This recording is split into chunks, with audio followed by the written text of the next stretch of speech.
शाम धीरे धीरे देहरादून की वादियों से उतर रही थी और कॉलेज के बीच पहाड़ियों पे सूरज की आखिरी किरण फैल रही थी और हवा में हल्की ठंडक घुल चुकी थी। कैंपस में अब भी कुछ स्टूडेंट्स घूम रहे थे, लेकिन धीरे धीरे भीड़ कम हो रही थी। इसी हल्की सी खामोशी के बीच अनन्या कॉलेज के गेट के पास खड़ी थी, जैसे किसी का इंतजार कर रही हो। उसके हाथ बार बार उसके दुपट्टे के कोनों से खेल रहे थे। उसकी नजरें हर कुछ सेकंड में सड़क की तरफ उठ जाती थी। वो खुद भी नहीं समझ पा रही थी कि वो इतनी बेचैन क्यों है, लेकिन दिल बार बार एक ही नाम दोहरा रहा था, आर्यन। उसी वक्त दूर से एक काली कार आकर धीरे से उसके सामने रुकी।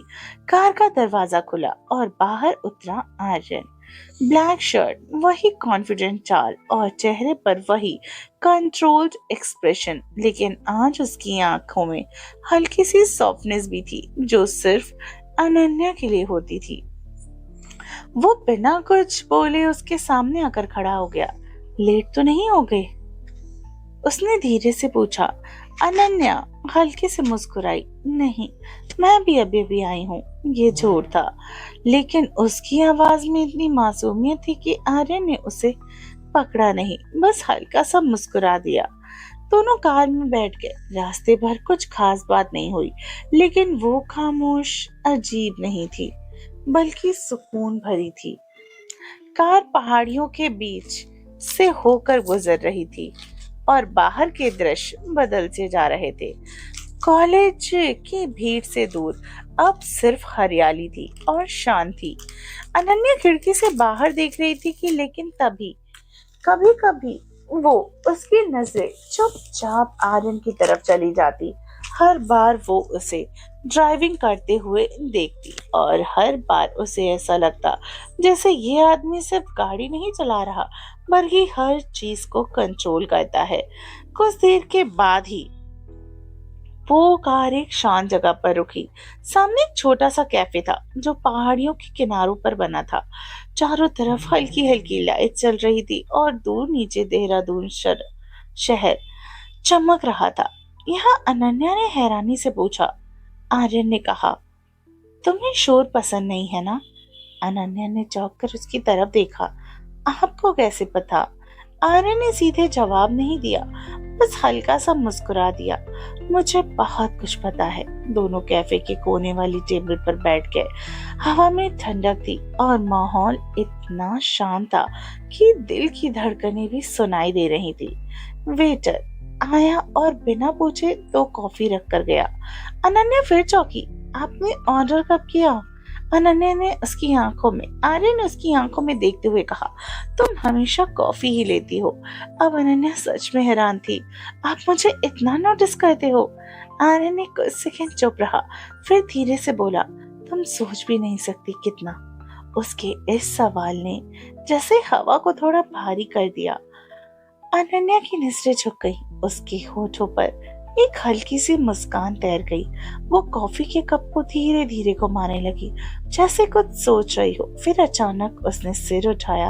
आप हमेशा इतने सीरियस रहते हो? आर्यन ने बाहें हल्की सी उठाई। और तुम हमेशा इतनी बात करती हो? अनन्या हंस पड़ी। क्यों, बुरा लगता है? नहीं, आर्यन ने कहा, अच्छा लगता है बहुत। उसकी आवाज में जो सॉफ्टनेस थी, वो शायद ही किसी और ने कहीं सुनी हो। कुछ देर के बाद हवा थोड़ी तेज हो गई। अनन्या के बाल उसके चेहरे पर आ रहे थे। उसने उन्हें हटाने की कोशिश की, लेकिन तभी आर्यन ने धीरे से हाथ बढ़ाकर उसके बालों को पीछे कर दिया। वो स्पर्श बहुत हल्का था, लेकिन इतना अचानक कि अनन्या कुछ सेकंड के लिए बिल्कुल फ्रीज हो गई। उसकी आंखें मिली और इस बार दोनों की नजरें नहीं हटी। उसी पल समय जैसे रुक सा गया, लेकिन अगले ही पल अनन्या ने हल्के से मुस्कुराकर कहा, आप थोड़ी डेंजरस दिखते हो। आर्यन झुका और बहुत धीमी आवाज में बोला, और फिर भी तुम मेरे साथ हो। अनन्या ने कुछ नहीं कहा, लेकिन उसकी आंखों में जवाब था। तभी अचानक कैफे के बाहर एक काली गाड़ी आकर रुकी। 2-3 लोग उतरे और सीधा आर्यन की तरफ देखने लगे। माहौल एकदम से बदल गया। अनन्या ने वो बदलाव तुरंत महसूस कर लिया। ये लोग? उसने धीरे से पूछा। आर्यन का चेहरा फिर से वही हो गया, कोल्ड, कंट्रोल्ड एंड पावरफुल। कुछ लोग हैं जिन्हें मेरी मौजूदगी पसंद नहीं। क्यों? आर्यन ने उनकी तरफ देखा और इस बार उसकी आंखों में वो सॉफ्टनेस नहीं थी, क्योंकि मैं जहाँ खड़ा होता हूँ वहाँ किसी और की चलती नहीं। अनन्या ने पहली बार उस पावर को महसूस किया, जो सिर्फ दिखती ही नहीं बल्कि महसूस भी होती थी। तभी उन लोगों में से एक आगे बढ़ा और धीरे से बोला, सर, आपको यहाँ नहीं होना चाहिए। अनन्या ने शॉक होकर आर्यन की तरफ देखा। सर? और उसी पर अनन्या को पहली बार एहसास हुआ, वो जिस इंसान के साथ बैठी है वो सिर्फ प्रोफेसर नहीं, कुछ और है। अगर जानना है कि आर्यन असल में कौन है तो कमेंट में लिखो। पार्ट 6। मिलते हैं कहानी के अगले एपिसोड में। स्टोरी पसंद आती है तो लाइक कमेंट करना बिल्कुल भी मत भूलना। अगर आपने चैनल को अभी तक सब्सक्राइब नहीं किया है तो सब्सक्राइब कीजिए जाकर, ताकि हमारी आने वाली और भी कहानियां आपको आसानी से टाइम टू टाइम नोटिफिकेशन मिल जाए और आप उन्हें अपना प्यार दे सके। मिलते हैं कहानी के अगले एपिसोड में। तब तक के लिए बाय।